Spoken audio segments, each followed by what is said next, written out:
Thank you. Justin Blackmon isn't the first and probably not the last pro athlete to get in trouble with the law. I'm joined this morning by psychologist Justin Dorenzo. Good to see you this morning. Good morning. How much of this is just being young and stupid? Well, the million-dollar question is really about how could somebody with so many resources and so many opportunities find themselves in this kind of trouble?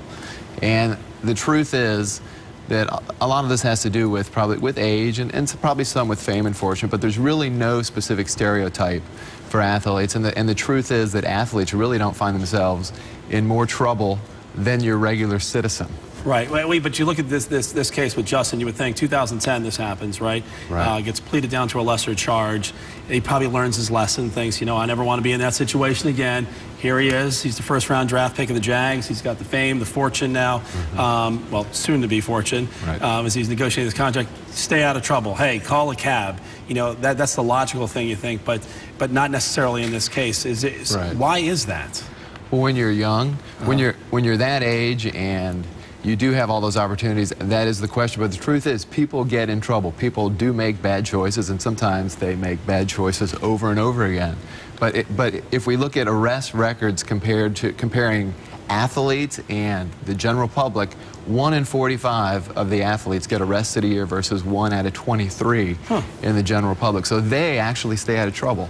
The coaches, and specifically in the NFL, they have psychologists on staff, and they actually provide a lot of support to these guys. Yeah, I know those guys go through a whole process, especially with the rookie camp, and they have to learn certain things. Of course, the spotlight's on them more because they're professional athletes. Have you ever dealt with anybody like this? Maybe not a professional athlete, but in that sort of degree? Not a professional athlete, but some other high-profile people. And some people have some high-profile people have problems like this versus other people. They do not. The truth is, we see them as heroes, but they're people just like us. Yeah. They make the same kind of mistakes, and sometimes they repeat their mistakes. What kind of advice would you have for Justin Blackmon or any other athletes kind of going through this?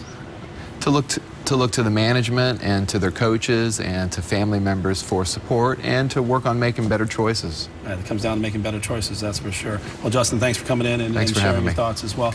Stay with Action News for continuing coverage at 7:30. We're actually going to speak with attorney Randy Reep about the effect that Blackmon's arrest could have on his contract negotiations.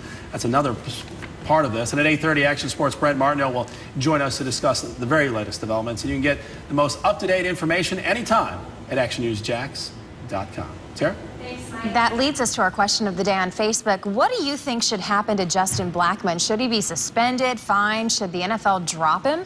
Just go to fox30jax.com, click on the morning show link, look for our Facebook icon. It's right there on the right-hand side of the page.